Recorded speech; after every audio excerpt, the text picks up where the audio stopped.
Modo conversación. Es la entrevista en www.copano.news por La Clave.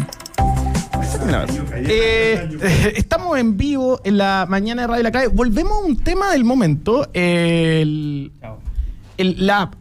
Indudablemente la aparición de Leda la Sanadora se ha tomado el debate público. En este instante todos los programas de televisión la cubren y sus polémicas declaraciones durante el fin de semana han despertado la atención de mucha gente. Leda Bergonzi, de 44 años, es madre de 5 hijos y abuela y se ha convertido en un fenómeno religioso en la comunidad de Rosario, Argentina. Ella tiene su propio movimiento llamado Soplo de Vida y está presente en nuestro país en este momento. Es para mi gusto una vendedora de pseudociencias que plantea una cosa muy polémica y escandalosa, que es que el cáncer y el perdón están vinculados. Si fuese así, los padres de niños que tienen cáncer tendrían una fácil labor a la hora de hacer tratamiento.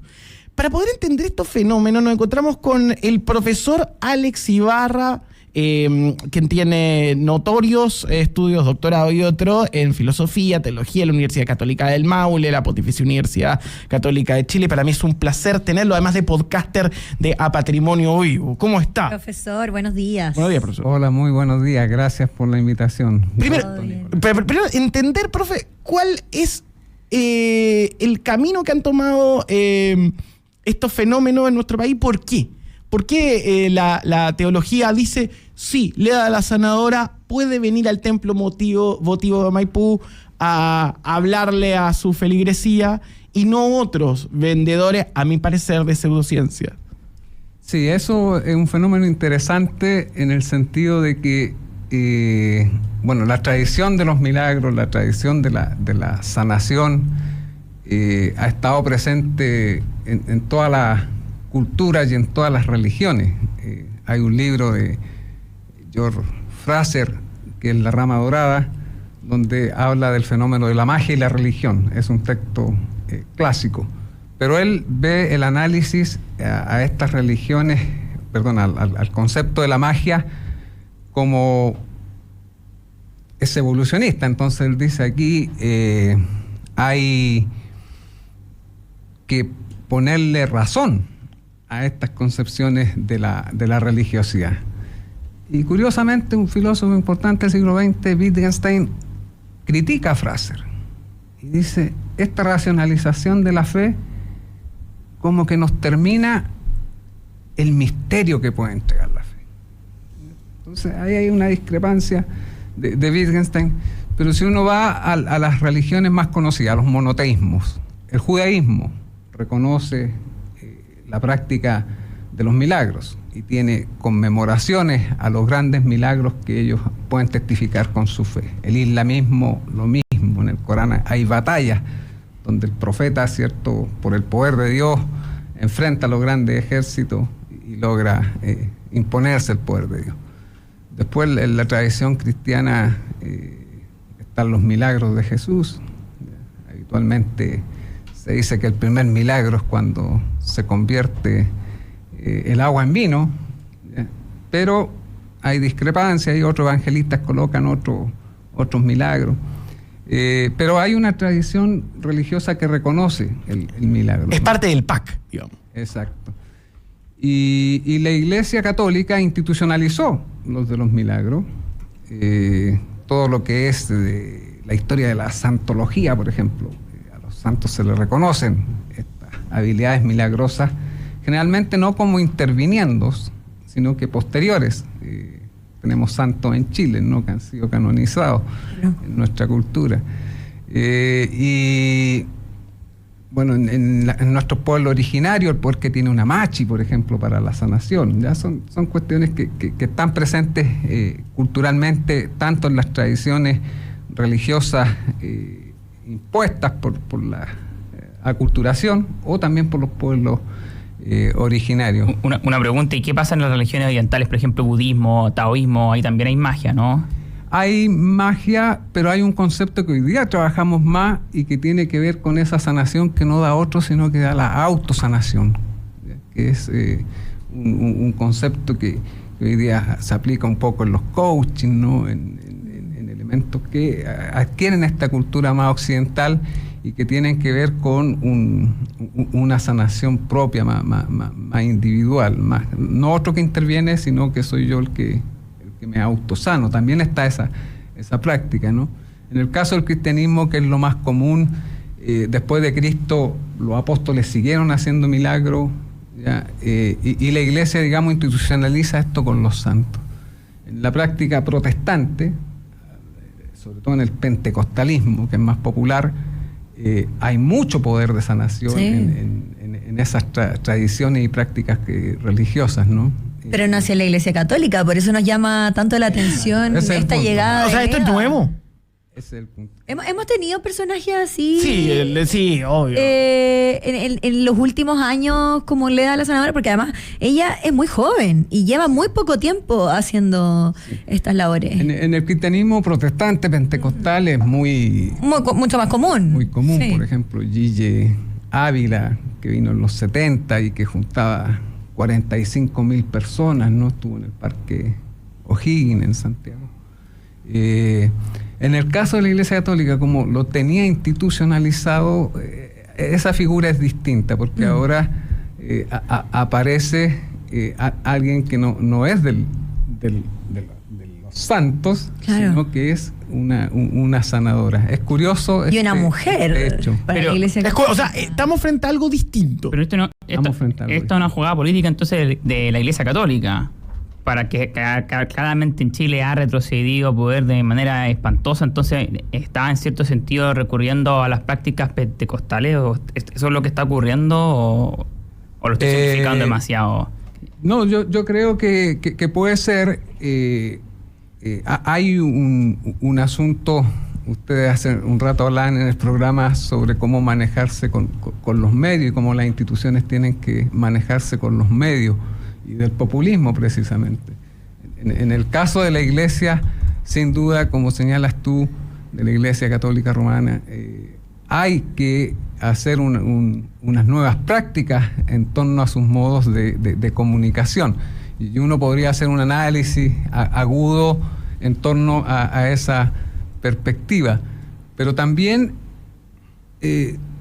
mirándolo un poco ya no tan sospechosamente, sino que en la práctica del cristianismo católico también hay movimientos de renovación carismática, y esos movimientos se han acercado más a las tradiciones pentecostales, a las tradiciones... Porque es más popular y también llegar a la juventud, me Es más imagino que pop. es relevante. Hablando de pop, hablando de cultura millennial, por ejemplo, ¿qué pasa con, por ejemplo, puede parecer absurdo, pero por ejemplo veo como estas cadenas de Instagram, como una foto o vas a tener un mal 2024, todo eso también es cierta manera... Es magia. Es un poco magia, Meme magia. alejado de la estética de la Iglesia Católica, que genera rechazo, pero igual esta magia adopta otra estética. Podríamos decir que estamos ante ese fenómeno, por ejemplo, las cadenas de redes sociales, por ejemplo, o por ejemplo, no sé, los signos zodiacales, no sé si eso va por ahí o no, ¿qué opina de eso? Sí, hay mucho ritual que tiene que ver con la protección y con el deseo del beneficio.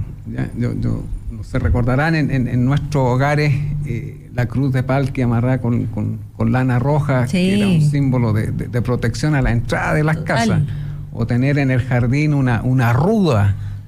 ¿Ya? Ya. Hoy día, claro, esos elementos cambian y pasan a ser con otras manifestaciones, pero creo yo que siguen siendo parte de esa dimensión ritual, ¿ya? Que el ser humano en algún sentido requiere. Y este es el punto de lo interesante de esta conversación, porque estamos con el filósofo Alex Ibarra. La gente está muy contenta que haya venido acá, tiene su fanática. Recordemos escucharlo en A Patrimonio Vivo, su podcast, que está disponible, lo pueden buscar bajo ese término, A Patrimonio Vivo, Alex Ibarra en Instagram.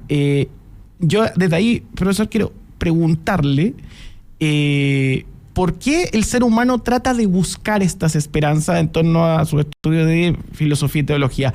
¿Qué es lo necesario? Porque no da sentido, no ayuda. Hay mucha gente que en este momento está esperando todo esto en fila, hay plata invertida, hay gente que pone 30.000 pesos por un puesto y uno le llama la atención. en mi perspectiva desde el ateísmo, pero hay personas que indudablemente esto le da una esperanza y una lógica, ¿no? Claro. Estaba pensando en cuando nos conocimos, Nicolás, hace años atrás, y yo he padecido lo que muchos, ¿no? Una formación cristiana popular que se da en los hogares, pero después estudié teología y a mí eso me produce una crisis de fe, ¿no? Por supuesto.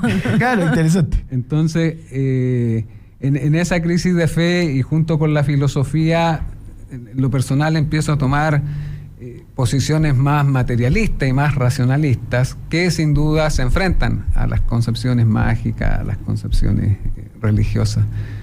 Pero sin embargo, durante estos años me he ido abriendo a ciertas dimensiones espirituales. Uh-huh. Que yo no podría decir si son religiosas o no, también religiosas en algún sentido, pero no siguiendo ya lo que imponen las instituciones, ¿no? Pero esta apertura hacia el ser espiritual, como al sentir una sensación grata en el cuerpo, abriéndome a lo espiritual. Uh-huh. Para eso he estudiado más últimamente los pueblos originarios y sus tradiciones religiosas. Entonces debemos compartir la cadena de redes sociales. O nos puede dar tranquilidad desde la neurociencia. ¿Qué le recomendamos a los auditores? Compartan la cadena. Yo voy a compartir. Después de esta conversación yo voy a compartir. ¿Os da esperanza? Bueno. Yo voy a llegar. Solo quería dar un dato. Howard Gardner, un gran psicólogo, ya que Nico está trabajando esos temas también con la inteligencia artificial, hace una teoría en los 80 donde dice hay 7 inteligencias nuestras que tenemos y las describe, ¿no? Y cada vez fue ampliando la cantidad de inteligencias que tiene el ser humano. De lo que plantea él en su teoría, uh-huh, las poseemos todas, pero algunas las desarrollamos más. Y una de las últimas 2 inteligencias que agregó a su teoría, que ya va como en 13 inteligencias que posee el ser humano, es la espiritual y la ecológica. Entonces, también hay un basamento desde la ciencia clínica, psicológica, que avala, digamos, como esta necesidad tan profunda que decía tú, Nico, de que ¿por qué nos llenamos de rito? ¿Por qué nos llenamos de...? Te da sentido. O la que señalabas tú. O lo que dijimos al principio del programa, a pesar de todo está comprobado que meditar sirve. Sí. Es que hay que pensar que estamos viviendo una práctica espiritual. Eso es ciencia. No sé por qué ocurre eso, pero empíricamente... No, pero debe haber un efecto neurológico. Yo queremos cerrar esta conversación. Indudablemente estamos en una piedra en medio del espacio con agua y no sabemos por qué. Nacimos, crecemos y durante nuestra vida tratamos de buscar sentido. Indudablemente las manifestaciones de la zanahoria pueden hacerle bien a mucha gente. El problema es que faltan el respeto a muchas personas que viven padeciendo enfermedades como el cáncer y sus familiares, y eso es indudablemente muy ofensivo, porque nadie quiere vivir una enfermedad de esas características tan dramáticas y el peso que eso tiene para la familia, y la búsqueda de esperanza en presupuestos que a veces no llegan y en una pelea permanente que dan los enfermos y la gente que los rodea. Muchas gracias, profesor. Lo buscamos como Alex Ibarra, profe, a Patrimonio Vivo en Instagram. Muchas gracias. Muy buena conversación. Excelente ya nos vamos. Viene Clave Morse. Chao, los queremos. Cuídense, nos vemos mañana.